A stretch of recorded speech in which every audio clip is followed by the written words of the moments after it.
Hello, good morning, good afternoon, good evening, wherever you are in the world today. I'm Diana Lopez. I'm the advisor on cities and local government at UNDP here in New York.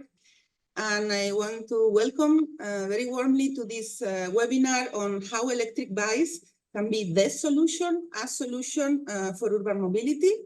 We have today a fantastic group of experts with us. I will introduce them in a moment. For the moment, just some logistics for the webinar as usual. You have interpretation in English, French, and Spanish. Madame, Messieurs, vous avez de l'interprétation en anglais, français, en espagnol. Et vous devez cliquer dans le petit monde qui dit interprétation en bas de vos écrans. Tenemos interpretación en español. She's mentioning everything in the different languages to have your interpretation. Abajo de sus pantallas. This webinar is being recorded. We are not live. We will edit it, but it will end up in our YouTube channel for SDG Local Action of UNDP. We encourage the participants to use the chat to introduce yourselves, make any questions to the presenters, make comments, share resources, anything that you want. The chat is there for you. Our fantastic moderator today will be monitoring the chat and will be able to bring your comments to the participants and to the screen. Without further ado, let me introduce Peter Suska. He's just now joined UNDP as Senior Advisor on Urban Innovation. Welcome, Peter. He's going to be moderating the session. We have three speakers from three different parts of the world. We have with us Rikesh Shah. He's a mobility expert on Innovate Today in the United Kingdom. Welcome, Rikesh. We also have with us Sonal Kulkarni, who is an urban strategist in Bengaluru in India. Hi, Sonal, welcome. Hi. And finally, we have Patrick Kajemba, who is the chair of FABIO, who is the first African bicycle information organization based in Uganda. So we have three different continents. We are very, very happy to have you with us today. And without further ado, Peter, the moderation is yours. Thank you, Diana. I'll try not to take too much of your time. Well, good morning, good afternoon, good evening, everyone. It's a morning in New York, but it's a privilege to welcome you to today's discussion on kind of how we do innovation in cities, with a particular focus on the transformative potential of electric bikes, e-bikes, cargo bikes that we've seen in some of our cities, but I think we'd like to see a lot more of them across the world. I think as you know, as we gather here, we're reminded of the rapid technological advances shaping our urban landscapes and the crucial role that innovation management in cities particularly plays in harnessing some of these advancements for the greater good of the people living in our cities. I think e-bikes and electric bikes are at the forefront of this urban transformation, and they symbolize a shift towards a more sustainable, efficient, and inclusive modes of transportation. In the cities around the world today, e-bikes are revolutionizing how we think about mobility, and they offer a clean and a green alternative to the traditional vehicles, be it cars, be it motorcycles, be it vans and other carbon powered or combustion engine vehicles that we've had in our cities over the past century. The advantages of e-bikes extend beyond environmental benefits. They're smaller, they're more agile, they provide practical solutions to some of the most pressing urban challenges, such as congestion and the inadequate public transit and others. They enable quick maneuverability through our crowded streets and offer a reliable means of transport, even in cities that are a bit hilly. We went yesterday with Diana on a nice bike ride, and having an access to an electric bike here in New York extends your range, but it also makes commuting a lot more comfortable. I think we would like to see more of these being deployed across our cities, be it in the north and the west, in the south and the east. I think that the integration of e-bikes into our urban transport systems require an effective approach to innovation management, not being scared of failing, finding the right solutions, be it docking stations, be it free floating fleets that serve the particular needs and solutions that are tailored to our cities. I think we need to strategically plan our investment in infrastructure and the development and supportive policies and regulations to deploy bikes. That also means dedicated bike lanes, secure parking facilities, accessible charging stations. Some of the things that of course you also experience is full charging stations in places where there's high demand, and empty stations when there's low demand, and then of course clear guidelines on speed limit licensings and operational zones. I think today we have fantastic speakers, and they'll provide interesting experiences and insights from the cities such as London, that was one of the early adopters of e-bikes, the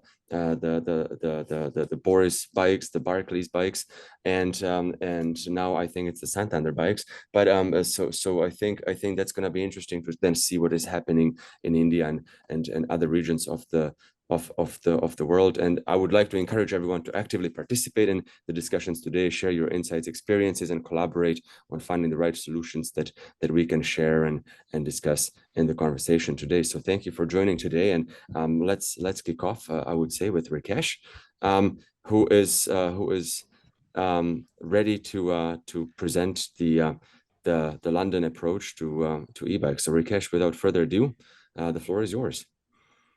Peter, thank you very much, and it's a pleasure to be here today. Hopefully, you can see my screen. Peter, is it okay? Can you see my screen? Absolutely, fantastic. Yeah, good. Yeah, brilliant. Thank you. Yeah, it's a pleasure to be here. So thank you for having me. And I've just finished 22 years at Transport for London. So previously, I was the head of open innovation at Transport for London, and I also oversaw the procurement of what was the e-scooter trial a few years back. Currently, I'm a mobility expert. I'm advising cities across the world on transport innovation and perhaps what the future could hold and how we get ready for the future. What I will do is I'll share London's micromobility story, which e-bikes has been a key part of. So I'll spend 10 minutes or so on this. Just moving forward, let me just move the slide. Yep. So this is an important number in London because before we bring anything new in, it's about the strategic context. So in London, we've set a target as a city that 80% of trips in London will be made by walking, cycling, or public transport. And currently, there are 31 million trips every day in London.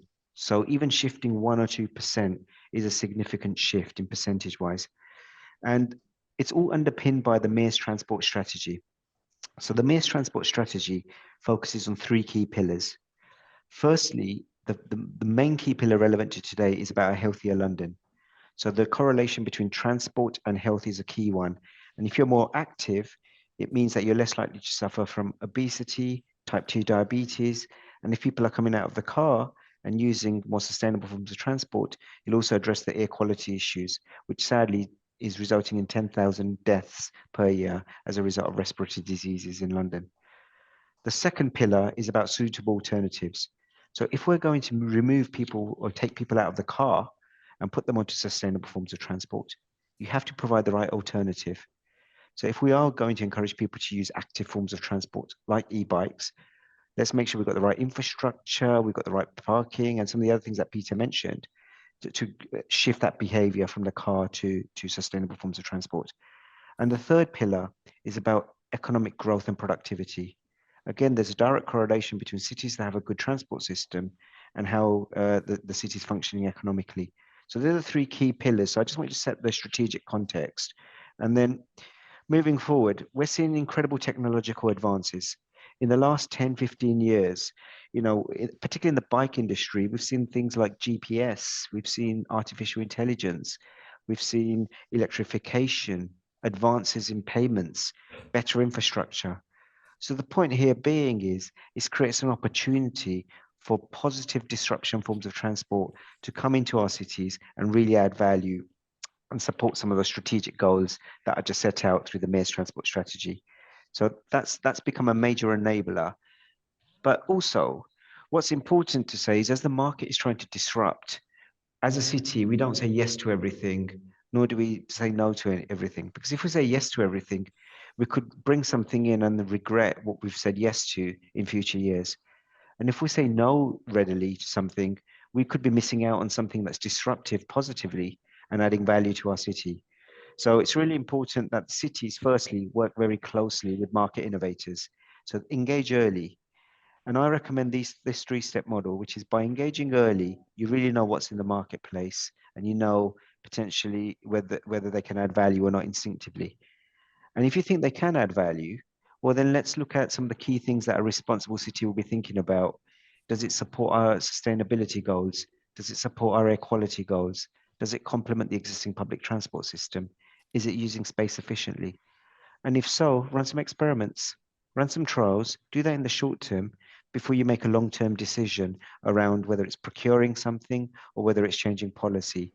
So that's sort of the strategic intent that we had in terms of dealing with new forms of transport like e-bikes or e-scooters. And let me just tell you a little bit about London's story. So as Peter mentioned, on the left there, we have our former Prime Minister and former Mayor of London, Boris Johnson. So we had the Boris bikes that came in through the cycle hire schemes in 2010. And in 2010, we had around 350 docking stations and 5,000 bikes. So we started for a city like London relatively small, but over the years, we've really expanded significantly in London. So now there are around 780 docking stations across the city.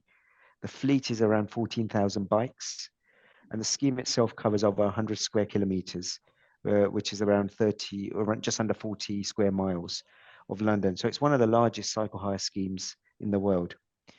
And then in 2017, I remember, we woke up in the early morning one day and we saw new bikes, stockless bikes in our streets of London. And we saw bikes from all over the world that were coming in. And of course, legally, you could put them there. But the challenge for us was it was disrupting our highways. It was creating some road risk where we had bikes next to the highway, we had bikes near railway tracks. So we started to work with some of the operators to say we have to create a code of conduct that if you're going to operate in our cities where the legislation allows it, that's fine because it's supporting sustainability goals. But on the other hand, we have to make sure we don't increase road risk and we don't create other disbenefits. So we worked very closely to create a code of conduct around parking behavior, around sharing data, around where bikes could be distributed. So it creates equity, et cetera, et cetera. And then moving forward in 2021, just during the pandemic, we introduced the e-scooter trial. And the pandemic was a major driver to see if this could be a form of transport that helps people being spread out, but also get them to move around the city. And we brought in Lime, Tier, and Dot during that period. And we learned quite a lot through experimenting as to how the market can come in and potentially add value.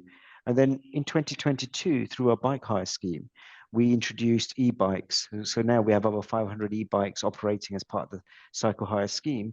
But in parallel, there are also lots of private operators, as you see on the bottom right, like Human Forest, Tier, and others that have the Next Bike that's also operating in our city.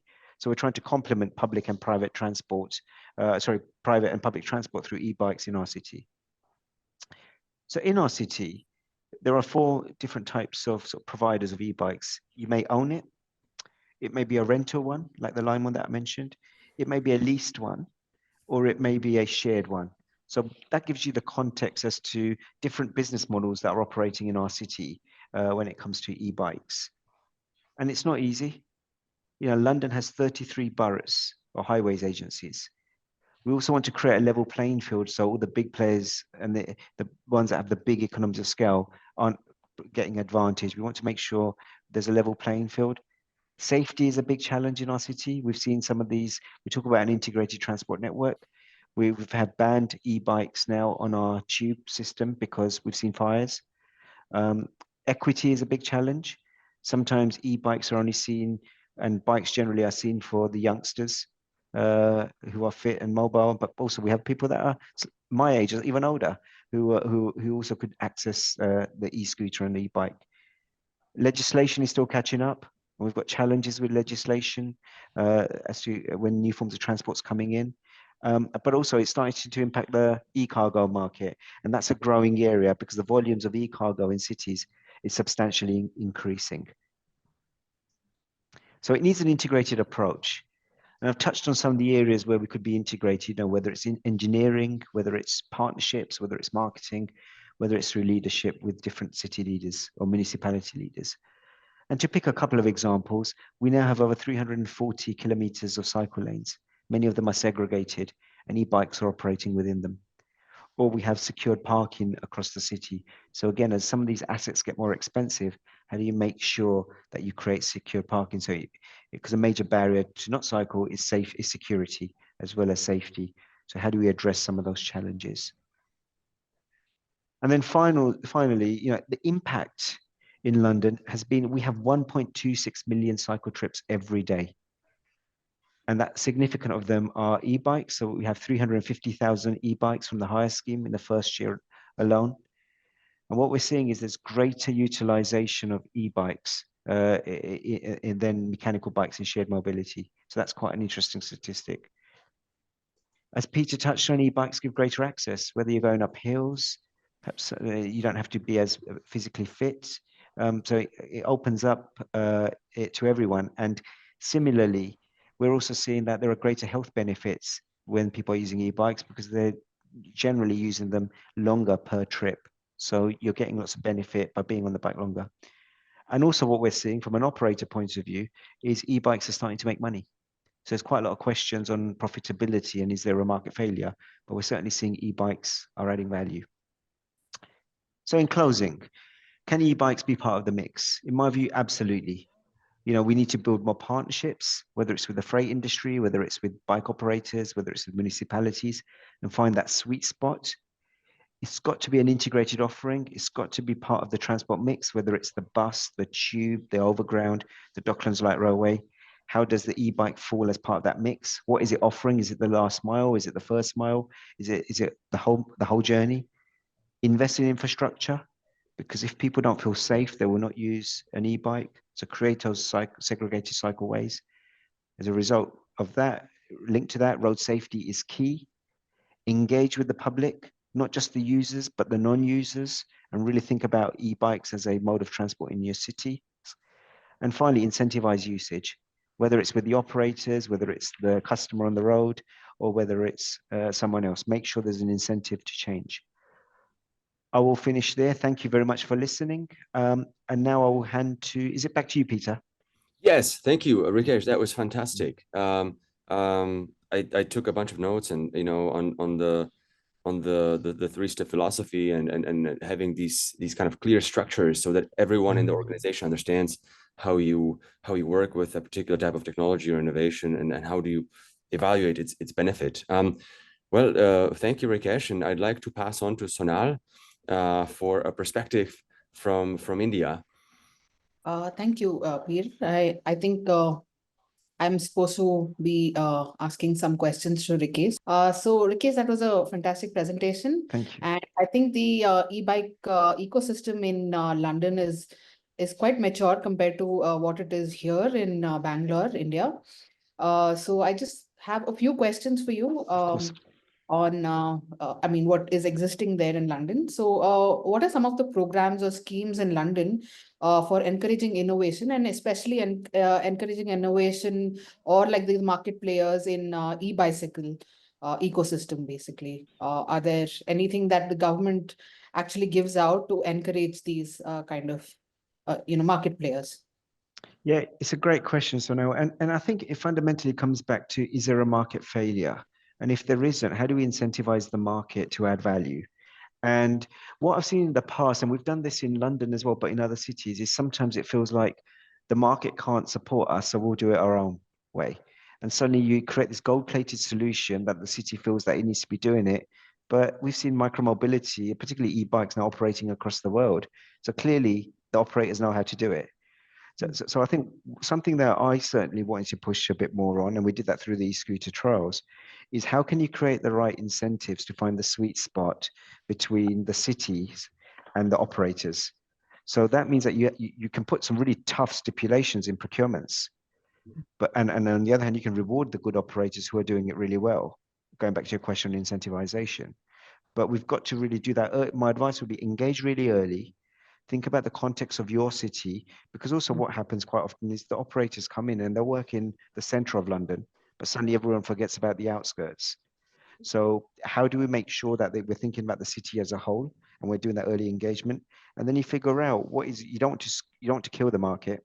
So how do you find that right balance of commercially, can it work for them, but also does it support our strategic goals in our city?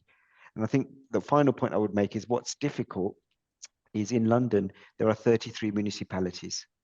So that means that you have to get permission from everyone if you want to run something. Now, e-bikes are slightly different, but the challenges with the e-bikes are infrastructure. That where do you put the bikes? But you can legally ride them around the city. But even if you want a consistent map of infrastructure across London, you don't want 33 agreements with operators. You ideally want one agreement. So how do you sort of create that coalition to make sure that you're providing a consistent offering to the market and you incentivize them as best as you can, rather than doing it separately? That's a good one. Actually, good learning even for Bangalore. Because we've not been able to find operators who want to, as you said, they want to do the profitable areas, but not, the unprofitable areas where, it's not very, conducive for them to operate in such areas. So thank you for that. And then another question is, so are e-scooters allowed on cycle lanes in London, and what are their speeds like? I mean, e-scooters, are they below 25 km/h, or are they above, and are they allowed on cycle lanes in London in general? Because that's another conversation we've been having here in our governments. Yeah, so the answer is yes, they are, but it does create a challenge, because if, like me, if I'm on my bike, that's a pedal bike, and someone's whizzing by, it does create a slight challenge. So you've got to make sure you get the right behaviors when you're sharing that shared space. In terms of speed, so legislation means that when it goes above 15 miles per hour, slightly over 50 miles per hour, it becomes a powered vehicle. So the legislation changes. So underneath that, you can use it. So what we did with these scooters is we kept the top speed that was under the 15 miles per hour. We even brought it slightly lower from a safety point of view. So initially it was going to a maximum speed around 12 miles per hour because safety was such an important factor. So yeah, hopefully that answers your questions. Yeah. And another last question is, so what kind of public charging infrastructure do you need? I mean, because it's like you have 500 e-bikes now in the ecosystem in London. So I would like to know, like, what kind of charging infrastructure is London providing, if any? Is the operator doing it, or does the city need to do any bit of, facilitation in this aspect? Yep. So with the docking stations that we have, the 781 docking stations, some of them do have e-charging facilities. So you can certainly charge the shared scheme bikes there. In terms of private bikes, of course, they're charged independently. And with the operators that we have, quite often they're either swapping out vehicles, swapping out batteries to make sure that the bikes are fully charged. So it depends. So the city provides infrastructure. The private market also has its own infrastructure, which is quite often done on city space. So it's a hybrid. There anyone else who has to ask questions, or? I want to ask some questions.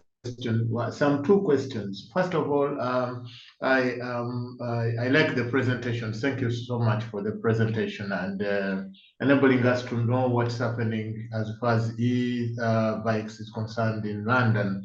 My question is, what is the role of government, be it local or city government, in ensuring that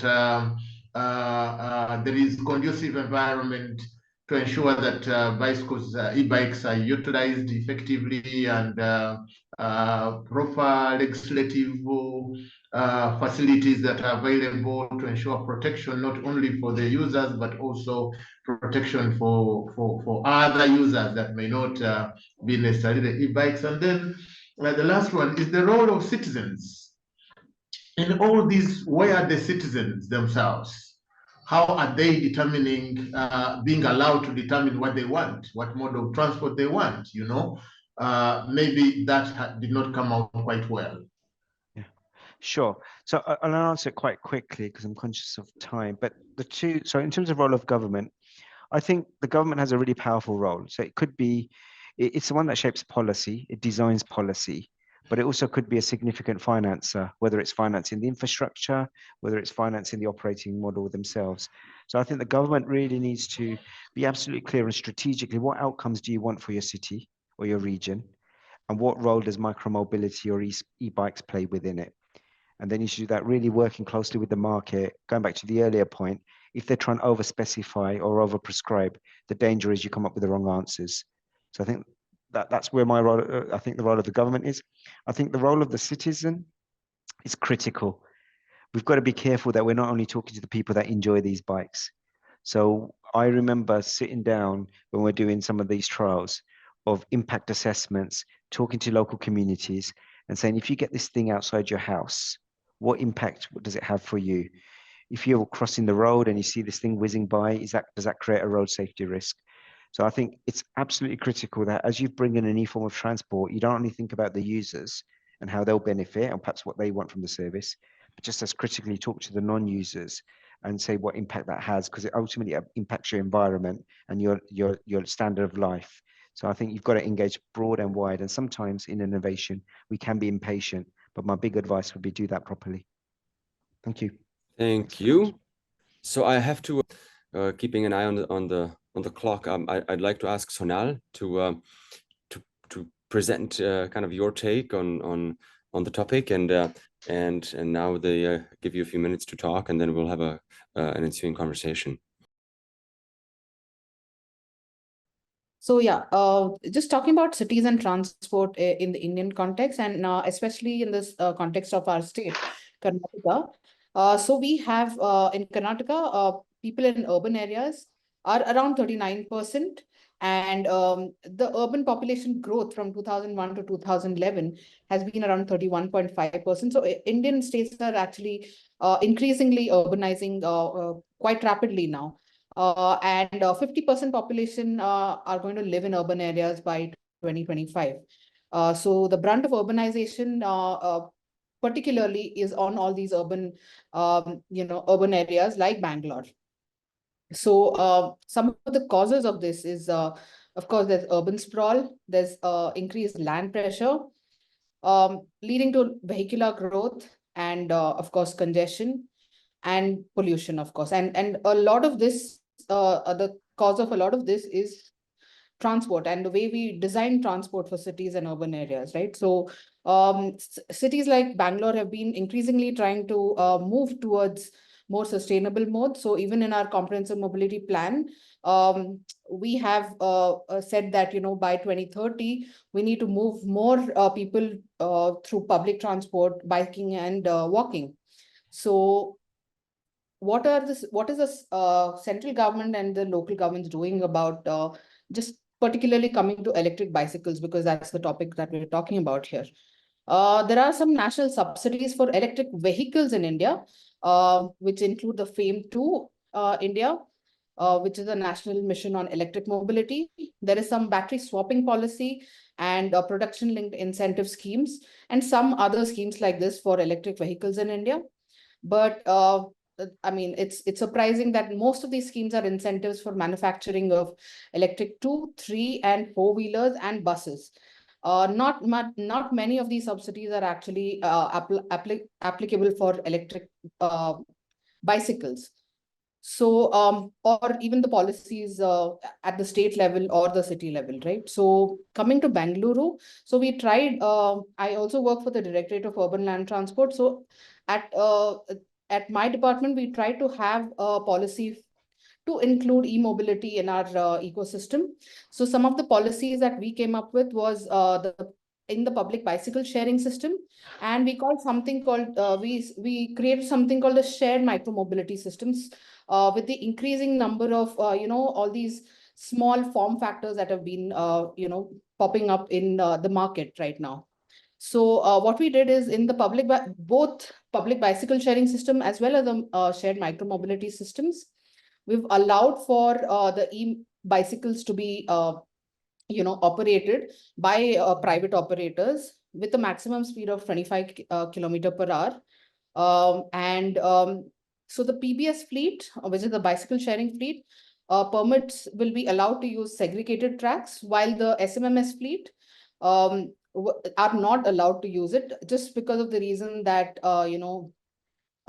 these are a little more, I mean, you can ride it a little more rashly, and it's more easily, because it's on throttle, so it can more easily be maneuvered on these cycle lanes, and it's difficult for someone who's actually riding a bicycle.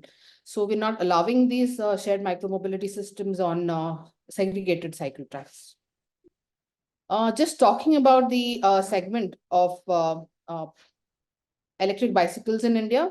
So the largest segment by propulsion type is the pedal-assisted bicycles that are being used. That's around 82%. And that the speed pedelec is like the fastest growing segment by propulsion type. And the city urban is the largest segment by application.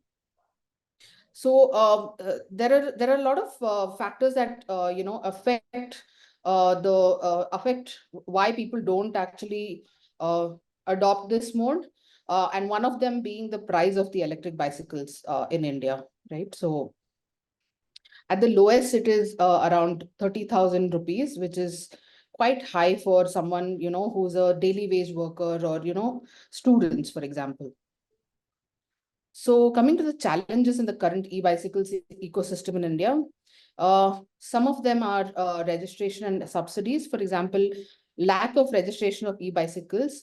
That's one of the challenges that we face. So why that's a challenge is because there are no insurances available for this. And for example, your bicycle is lost. Yeah, so even the police does not take any complaints because it's not registered. So the second is the financing bit. So cost of finance is the EMIs are also almost double compared to electric scooters for buying an e-bicycle. And the infrastructure problem is common for both bicycles or e-bicycles. That is, there's a lack of continuous network of dedicated bicycle lanes in Bangalore. And also coming to the awareness of e-bicycles itself, there's actually been quite a dearth of knowledge about how do you ride an e-bicycle in India. So, I mean, people do not actually know what is a throttle versus what is a pedal-assisted bicycle and things like that. So a lot of awareness amongst the users itself is a challenge. So what's next? I mean, what is what is the road for e-bicycles in India? So, and for governments, in fact. So it's a two-step thing. It's one is to facilitate in terms of infrastructure or in terms of incentives provided for in manufacturing or in creation of awareness.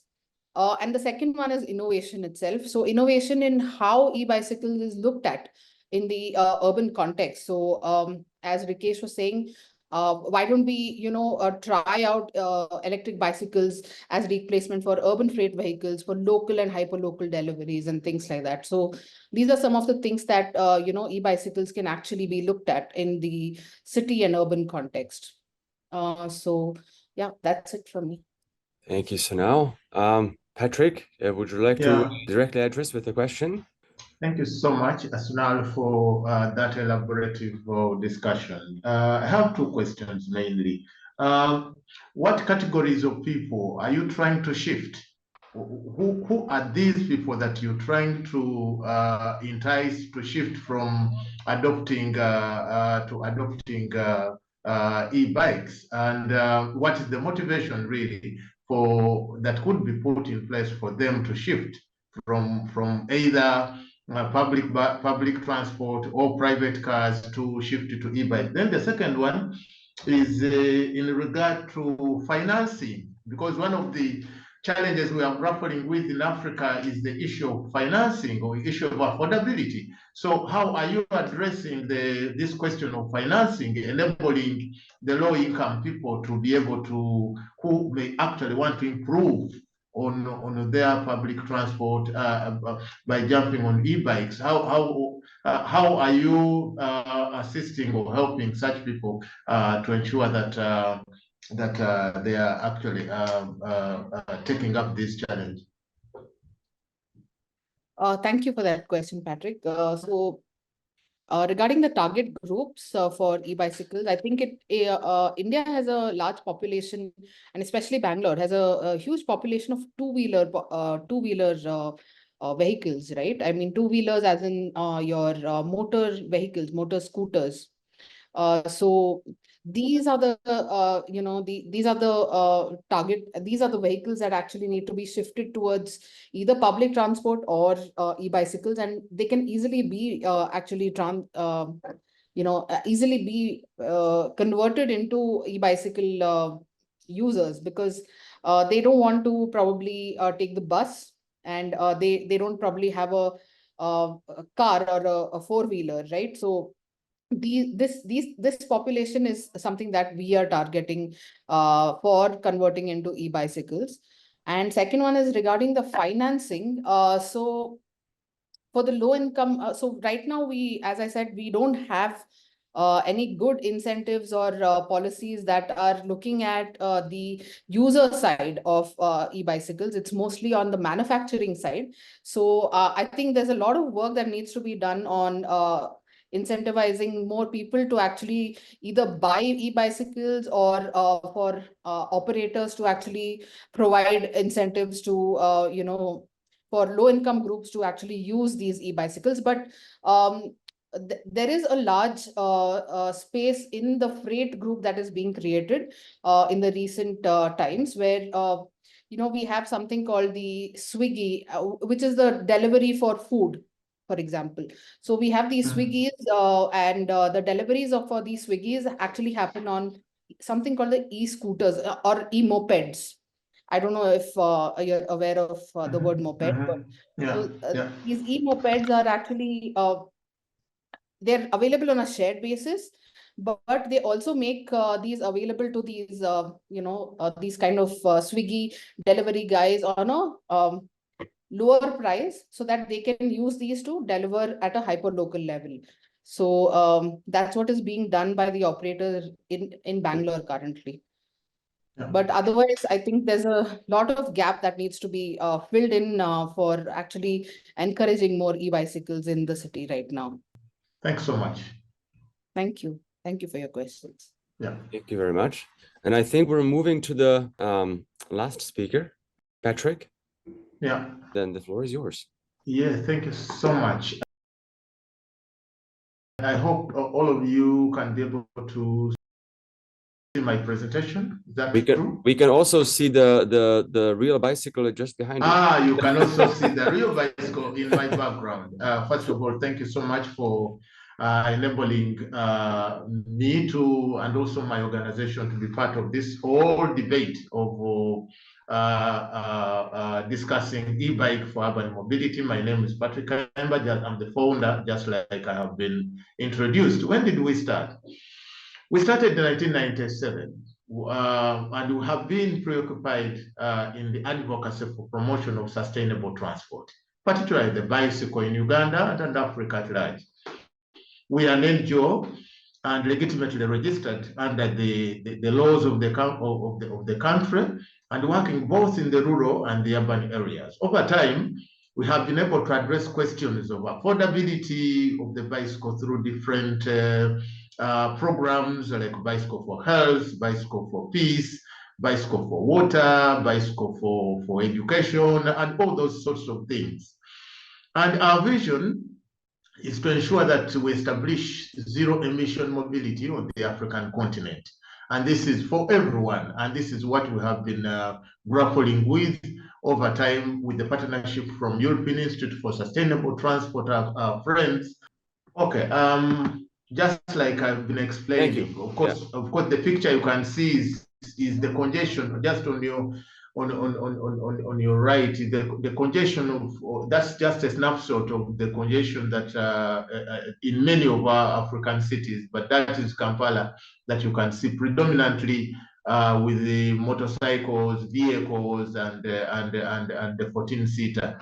Like I said, we started in 1997, and we have been preoccupied in the promotion and advocacy for sustainable transport, particularly the bicycle in Uganda and Africa at large. We are an NGO, and we are registered according to the Ugandan laws, and we work both in the rural and urban areas. Over time, we have been able to address questions of affordability of the bicycle, ordinary bicycle, and accessibility of the bicycle through different packages.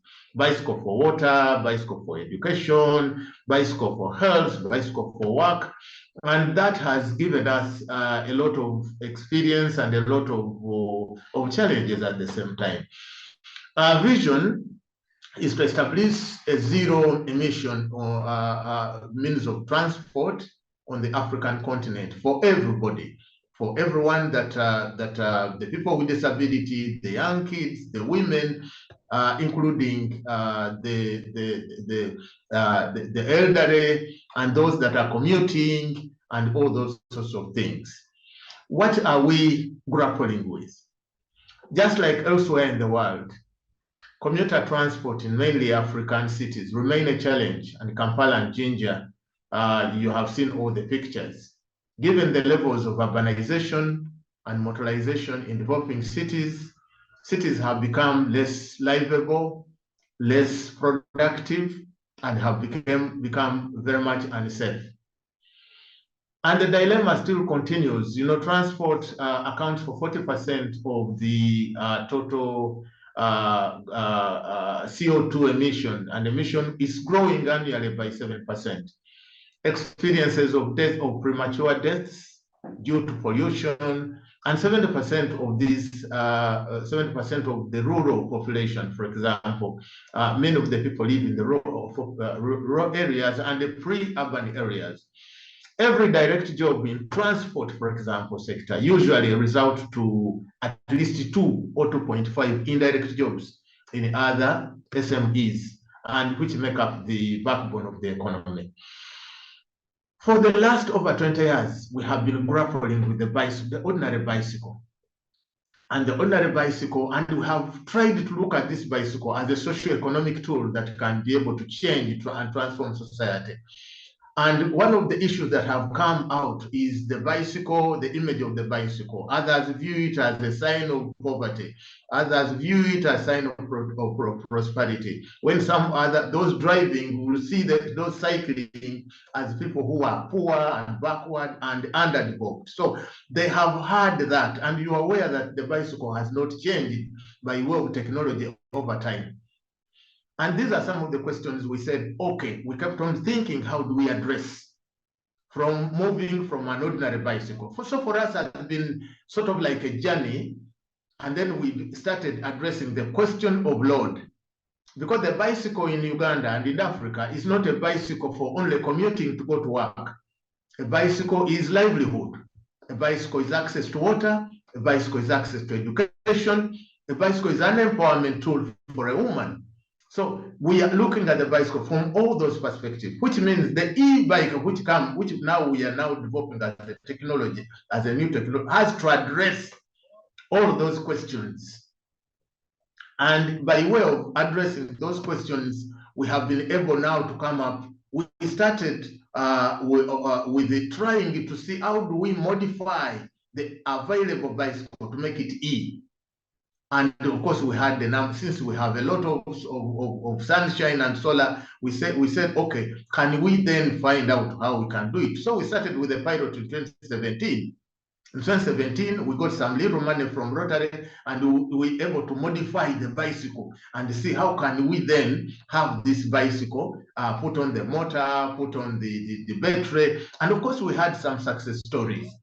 This enabled us then to make a breakthrough when we got some support from KfW to actually design a complete new bicycle that addresses the question of the needs of Africa.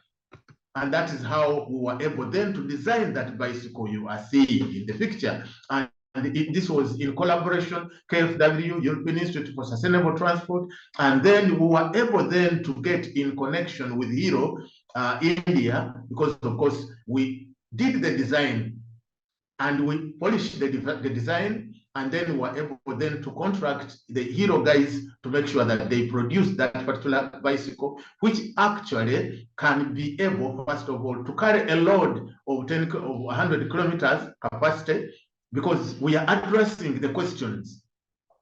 It can be able to move, the battery can be able to move a range of 40 to 50 kilometers at that range. It can be able to move 30 kilometers per hour maximum speed, and we integrated it with GPS for purposes of tracking it, for its safety and security. Almost all spare parts can be acquired within the local market. This is our own brand, and the question that comes on board. We were able to roll out 100 Afri-Cruises in Jinja in 2022, just immediately after COVID. And you can see the first deputy prime minister and the ambassador of Germany were there to make sure that we actually rolled out this innovation. Of course, then after we have been able to do that, so many questions arose. This bicycle that we are actually helping us to create jobs by providing sources of income, by trying to ensure those that are on motorcycles can actually shift to be able to use the bicycles as for public transport, that is for small distances within the town. And at the same time, of course, you can see in the city of Jinja, we are trying to showcase how the e-bike can actually be able to be utilized as public transport.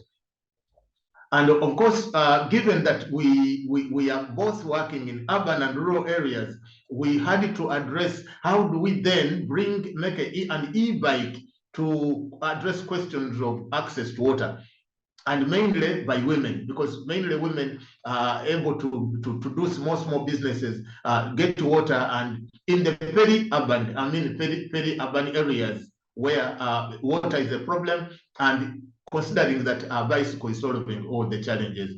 And what have we done? We ensured, this is where our offices are, that we have a service center. This was a new technology coming on board, where we had to ensure that we have trained people who can be able to address small questions, technical questions, and also being able to swap the batteries from there. We established service centers in two cities, in Jinja City and also in another smaller town in Iganga, where we can be able then to, we put solar energy, and we're able to charge the batteries and swap these batteries. You bring an empty battery, then we're able to give you another battery, and also address the different technical challenges that may emerge. So, of course, just like I have just mentioned, that is our model of, like, you bring the battery, and then we are able to recycle these batteries. When you bring an old battery, then be able to recycle this solar hub with maintenance and repairs, which can be able to address the different questions. Short and long-term strategies. We want to advocate for an integrated e-mobility in the government planning, and ensure quality control, and also reduce on import taxes. Right now, it is true that we can be able to have tax-free e-bikes in the East African region, but of course, this is not sustainable. We are looking at how do we then enhance on local production, either for the old bike or parts of the bikes. Public space for bike sharing in Kampala to enable bike sharing model, and also the road infrastructure. Of course, this is one thing that we have grappled with, of having separate road infrastructure that can favor cycling. And that's one of the challenges that we think we are trying to advocate with the city to ensure that we actually have. In the long run, we have, of course, the issue of local production, and then having the tax holiday. I want to thank you so much for listening to me. Of course, that is our service center, and that's our model. And that's the day we are trying to launch the 100 bikes. Thank you very much, Patrick. Keeping an eye on time. I would like to maybe get Rikesh to see or Sonal to see if they'd like to react quickly with a comment. Yeah, thank you, Peter, and thank you, Patrick, for the presentation. So, two really quick questions. One is around, as e-bikes come into Kampala and other cities, other regions, it's a behavior change because it's a different form of vehicle that they're used to. So have you had any road safety challenges and road risk challenges? And if so, how are you running a training program? Actually, let me ask one question because in the interest of time, let's go with that, please. Okay. Yeah, of course, this is something that we are addressing. Of course, in Kampala, what we started with the organizing car-free days, and of course, consistently on every year we are organizing car-free days where we actually create awareness among the citizens and among the policymakers the need to develop infrastructure for cycling. And also we make them jump on the bicycles and ride within the city so that they can get a feel of what it means riding in a city where you don't have separate segregated bicycle lanes and all those sorts of things. So we have started on a campaign.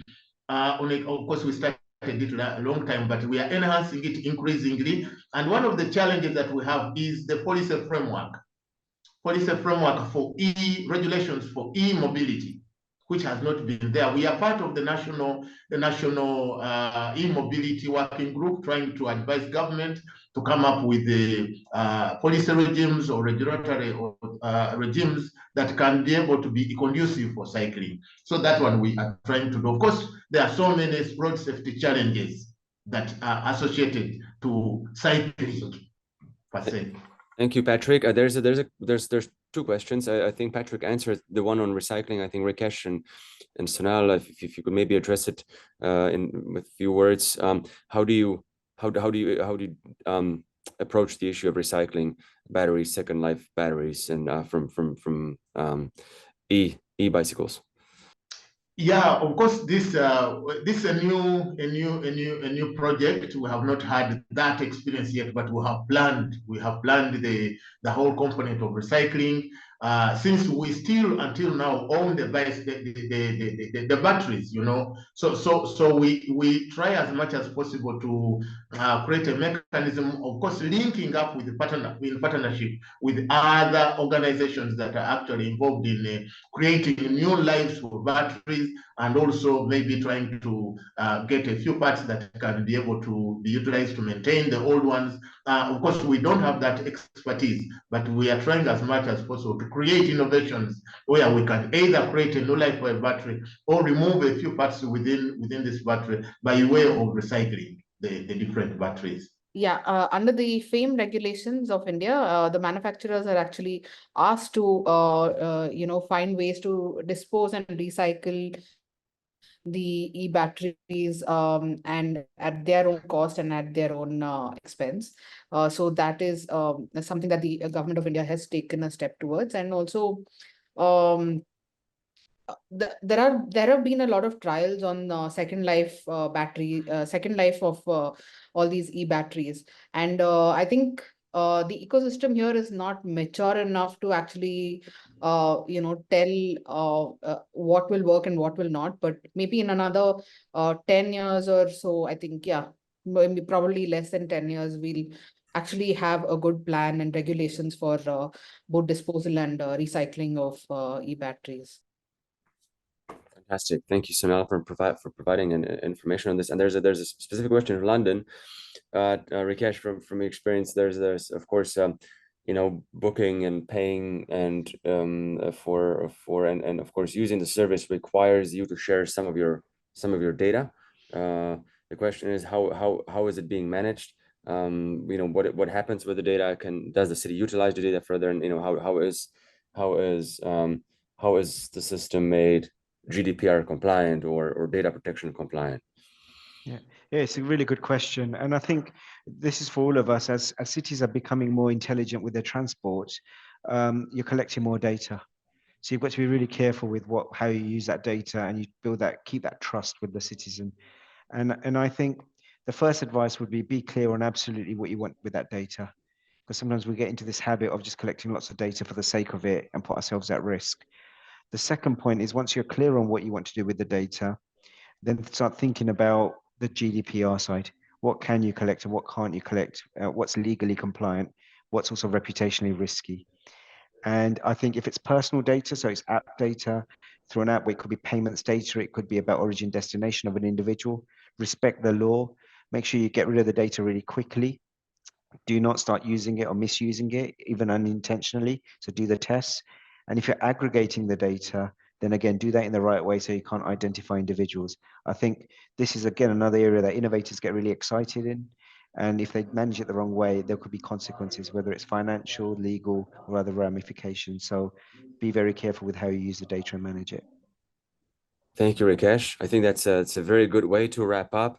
I'd like to thank all our speakers today for taking part in this webinar. I hope it was as informative and enlightening for everyone participating. And I'd like to wrap up. I think Rakesh, we talked about the three-step philosophy, and I think it's a good way to have a kind of a structure when you approach new technologies that are and not just e-bikes that are facing your cities, and how you deal with their benefit and regulate them. So now you talked about the kind of the national support and approach to deploying these new types of technologies. And I like Patrick with this very kind of bottom-up approach to solving real life challenges, to mobility issues, and getting more people on bicycles and deploying these mobility hubs. And I wish you the best of luck. I hope there's more of those in the near future. I'd like to wrap up. I don't know if Diana or anyone else would like to say a few words at the end, but I'm sure we will be playing a goodbye video, and I hope to see everyone here in the near future on one of the other SDG local action webinars. So thank you, and I look forward to seeing you soon.